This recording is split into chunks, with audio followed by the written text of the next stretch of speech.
السلام علیکم دوستو، کیسے ہیں آپ سب؟ امید کرتا ہوں کہ آپ سب خیر خیریت سے ہوں گے۔ جیسا کہ آپ جانتے ہیں کہ ہماری ایم ایس ورڈ کی ٹیوٹوریل سیریز جاری ہے، اور پریویس لیکچرز میں ہم نے انٹرو کیا تھا ایم ایس ورڈ کا، کلپ بورڈ کے بارے میں پڑھا تھا، فونٹس کے بارے میں پڑھا تھا، اور آج ہم پیراگراف کے بارے میں پڑھیں گے۔ دوسری بات یہ ہے کہ یہ جو ٹیوٹوریل ہے جو بالکل زیرو سے ہی شروع کر رہے ہیں ایم ایس ورڈ کو، وہ بھی اس کو آسانی کے ساتھ سیکھ سکتے ہیں، کیونکہ اس میں جو میتھڈ یوز کیا گیا ہے وہ بہت ہی سمپل اور آسان ہے۔ چلیں شروع کرتے ہیں۔ اچھا جی، دیکھیں ناظرین، ہمارے پاس اس وقت 5 لائنیں شو ہو رہی ہیں، ٹھیک ہے جی۔ اچھا جی، ہر وہ لائن جس سے پہلے انٹر استعمال کر دیا جاتا ہے وہ ایک پیراگراف کے طور پہ جانا جاتا ہے۔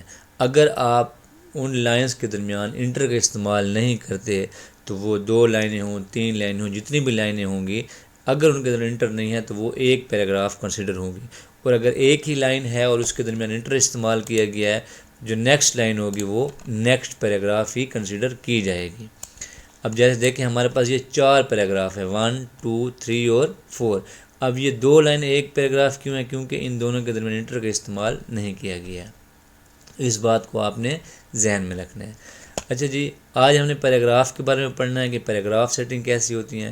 تو سب سے پہلے اس کے اندر جو چیز آتی ہے وہ آتی ہے بلٹس، یعنی کہ اس میں آپ کسی بھی قسم کے بلٹس کو یوز کر سکتے ہیں۔ بلٹس مین شیپس ہوتی ہیں جو آپ اپنے پیراگراف کے سٹارٹنگ میں استعمال کر سکتے ہیں، ٹھیک ہے جی، جو پیراگراف کی ڈسٹنگوشنگ کے لیے استعمال ہوتے ہیں، یعنی کہ پیراگراف کو سیپریٹ کرتے ہیں۔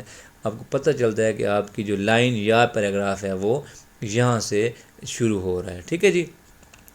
تو اس لیے ہم ان بلٹس وغیرہ کا استعمال کرتے ہیں، ٹھیک ہے جی۔ تو آپ اس میں کوئی سا بلٹس بھی استعمال کر سکتے ہیں۔ دیکھیں جیسے اب یہ 4 بلٹس لگے ہیں، اب دیکھیں ان 2 لائنوں کے درمیان ایک ہی بلٹ لگا ہوا ہے، کیوں؟ کیونکہ یہ 2 لائنیں جو ہیں ان کے درمیان انٹر کا استعمال نہیں کیا گیا، اس لیے یہ دونوں لائنیں ایک پیراگراف کنسیڈر کی جائیں گی، ٹھیک ہے جی۔ تو میں اس کو ختم کرنے کے لیے دوبارہ اس پہ کلک کریں اور نن پہ کلک کر دیں تو یہ بلٹس ختم ہو جائیں گی۔ اسی طرح اگر آپ نے ان کو لائن نمبرنگ دینی ہے تو دیکھیں آپ ان کو لائن نمبرنگ بھی دے سکتے ہیں۔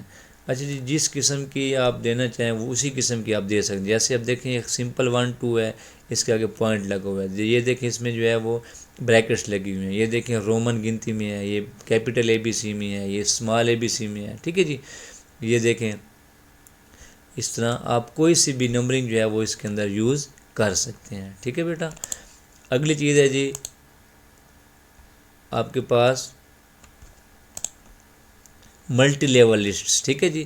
اس میں کیا ہوتا ہے، اس میں تھوڑی سی پیچیدگی ہیں، تو اس کے اوپر میں ایک علیحدہ لیکچر بناؤں گا، جو نیکسٹ لیکچر ہوگا انشاءاللہ وہ اسی ملٹی لیول لسٹ کے اوپر ہی بناؤں گا، ٹھیک ہے جی۔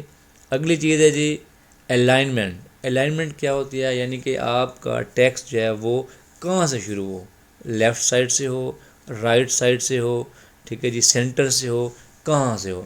تو اب دیکھیں اب جو ہماری اس ٹائم الائنمنٹ سلیکٹڈ ہے وہ ہے لیفٹ سائڈ والی، یعنی کہ ہمارے پاس جو ہماری لائنز ہیں وہ پیج کے لیفٹ سائڈ سے شروع ہو رہی ہیں۔ اگر میں اس کو رائٹ کر دیتا ہوں، یہ دیکھیں الائن ٹیکسٹ رائٹ، تو ہمارا ٹیکسٹ دیکھیں جو ہے وہ رائٹ سائڈ سے اب شروع ہوگی، یعنی کہ ہماری جو اینڈنگ ہے وہ کہاں پہ ہو رہی ہے؟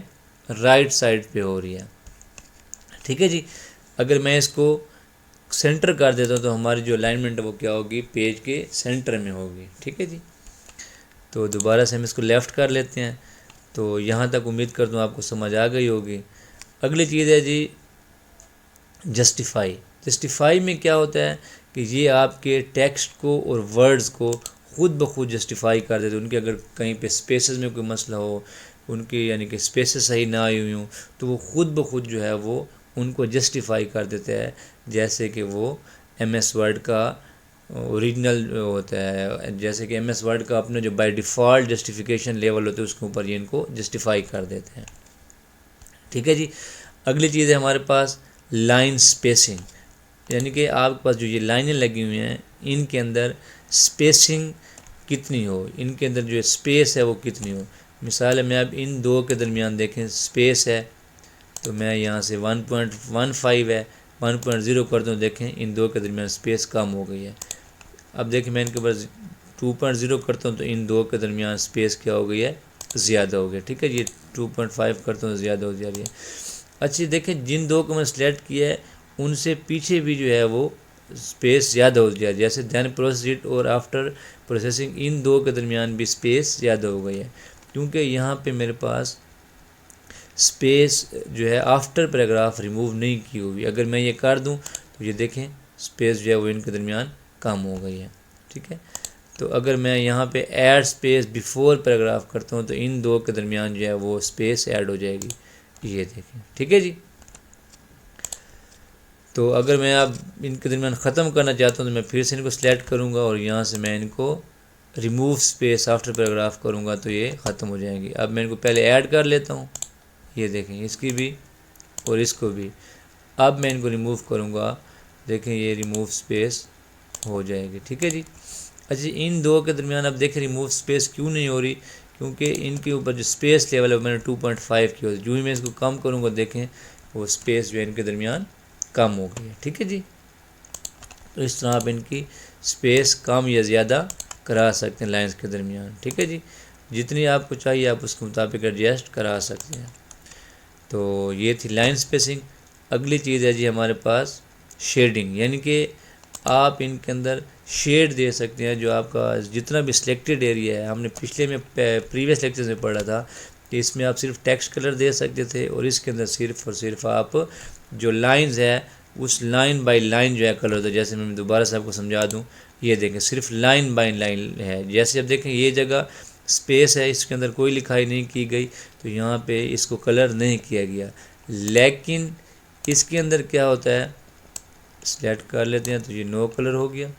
اس کے اندر کیا ہوتا ہے کہ اس کے اندر وہ پورے اس ایریا کو جو ہے وہ کلر کرے گا جو ایریا سلیکٹڈ ہوگا، ٹھیک ہے جی۔ تو نو کلر ہے، یہ جی ختم ہو گیا۔ اس کو سلیکٹ کر لیتے ہیں تو یہ دیکھیں، اب دیکھیں پورے کا پورا وہ جو ایریا ہے، پورا جو پیراگراف ہے جہاں تک ہمارا ٹیکسٹ لکھا گیا ہے جو ہے سٹارٹ پوائنٹ سے لے کے اینڈ پوائنٹ ٹیکسٹ تک اس نے اس پورے ایریا کو کلر کر دیا ہے، ٹھیک ہے جی۔ تو سمجھ آئی ہوگی آپ کو کہ شیڈنگ اور ان میں کیا فرق ہے۔ اب میں اگر نو کلر کرتا ہوں تو یہ دیکھیں نو ہو گیا، اگر میں ان کو اب سلیکٹ کرتا ہوں اس کلر کو تو یہ دیکھیں، ٹھیک ہے جی۔ جتنی لکھائی ہے اس لائن تک کے حصے کو کلر کرتی ہے۔ مزید آگے جیسے دیکھیں یہاں پہ یہ حصہ ہے، یہ حصہ، اس کو کلر وہ نہیں کر رہے۔ اس میں کیا تھا، صرف اور صرف جو ٹیکسٹ کلر ہے، لائن کو بھی کلر نہیں کر صرف ٹیکسٹ کو کلر کر رہا تھا، لیکن اس میں کیا ہوگا بیٹا، اس میں دیکھیں وہ اس پورے ایریا کو کلر کر دے گا، جیسے یہ دیکھیں، ٹھیک ہے جی۔ تو میں اس کو ختم کر دیتا ہوں، نو کلر کر دیتا ہوں، سلیکشن کرتا ہوں ساری پہلے، پھر میں کرتا ہوں جی نو کلر، ٹھیک ہے جی۔ اگلی چیز ہے ہمارے پاس بارڈر، یعنی کہ آپ ان کے اندر جو ہے سلیکشن کے اوپر بارڈر لگا سکتے۔ جیسے دیکھیں یہ باٹم بارڈر ہے تو میں نے چونکہ سارے پیراگراف کو سلیکٹ کیا ہوا تھا تو دیکھیں وہ ایک لائن اس نے بارڈر کے اوپر لگا دی، ٹھیک ہے جی۔ تو اب اگر میں ٹاپ بارڈر لگا دوں، ٹاپ مطلب اس کے اوپر بارڈر آ جائے گا تو یہ دیکھیں یہ اوپر بارڈر لگ گیا، ٹھیک ہے جی۔ اسی طرح اگر میں لیفٹ لگانا چاہتا ہوں دیکھیں لیفٹ بارڈر لگ گیا۔ اس طرح اگر میں رائٹ بارڈر لگانا چاہتا ہوں تو دیکھیں جو ہے وہ رائٹ سائڈ پہ بارڈر لگ گیا ہے۔ اب اگر میں اس کو ختم کرنا چاہتا ہوں دوبارہ اس سلیکشن کو ڈی سلیکٹ کروں گا تو یہ ختم ہو جائیں گے، ٹھیک ہے جی، یہ دیکھیں۔ اسی طرح اگر آپ آل بارڈر لگانا چاہتے ہیں، ٹھیک ہے جی، دیکھیں تمام لائنوں کے اندر اس نے بارڈر لگا دیے ہیں، ٹھیک ہے جی۔ تو یہاں سے آپ اس کو نو بارڈر کر کے ختم بھی کر سکتے ہیں۔ آؤٹ سائڈ بارڈر لگانا ہے تو اس کو جو بیرونی ایریا ہے اس کے اوپر وہ کیا کرے گا، بارڈر لگا دے گا، یہ دیکھیں جیسے آؤٹ سائڈ بارڈر اس نے لگا دیا ہے۔ نو بارڈر پہ کلک کرتے ہیں تو اگلی چیز ہے ان سائڈ بارڈر۔ اگر آپ اس کے اندر بارڈر لگانا چاہتے ہیں لائنوں کے، باہر والے جو حصے ہیں ان کے اوپر آپ بارڈر نہیں لگانا چاہتے تو جسٹ وہ ان لائنوں کے اندر جو ہے وہ بارڈر لگا دے گا، ٹھیک ہے جی۔ تو یہاں سے آپ نو بارڈر بھی کر سکتے ہیں، ٹھیک ہے جی۔ اگلا ہے جی ان سائڈ ہاریزونٹل بارڈر، تو ہاریزونٹلی بارڈر لگے گا، اور اگر آپ اس کو ورٹیکل لگانا چاہتے ہیں تو یہ جو ہمارے پاس ہے ورٹیکل بارڈر لگے گا۔ لیکن چونکہ ہمارے پاس یہ ورٹیکل حصوں میں ڈیوائیڈ نہیں ہے تو تو اس لیے ہم اس کے اوپر ورٹیکل کالم اپلائی نہیں ہو رہا. اگر یہ مور دین 1 کالمس کے اندر ہوتا تو پھر اس کے اوپر ملٹیپل بارڈر اپلائی ہو جاتا. ٹھیک ہے جی. تو اس لیے ہم اس کو بھی ختم کر دیتے ہیں. تو امید کرتا ہوں کہ یہاں تک آپ کو سمجھ آ گئی ہوگی کہ بارڈر کیا ہوتے ہیں. تو نیکسٹ جو ہے ہمارے پاس یہ سارٹ والا، ٹھیک ہے جی، ہائڈ شو والا بٹن، اور ساتھ ہی ساتھ جو ہمارے پاس ملٹی لیول لسٹ ہیں یہ ہم نیکسٹ لیکچر میں جو ہے وہ کور کریں گے. تب تک کے لیے اللہ حافظ. امید کرتا ہوں کہ آپ کو اچھے طریقے سے سمجھ آ رہی ہوگی. اگر کسی کو کسی قسم کا بھی کوئی مسئلہ ہو، کچھ سمجھ نہ آ رہی ہو تو مجھ سے کمنٹ کر کے پوچھ سکتے ہیں. چینل کو لازمی سبسکرائب کر دیں جنہوں نے سبسکرائب نہیں کیا ابھی تک، اور ویڈیوز کو لائک کریں اور اپنے دوستوں کے ساتھ شیئر کریں تاکہ وہ بھی اس اپرچونٹی سے مستفید ہو سکیں. ملتے ہیں انشاءاللہ نیکسٹ لیکچر میں. تب تک کے لیے اللہ حافظ.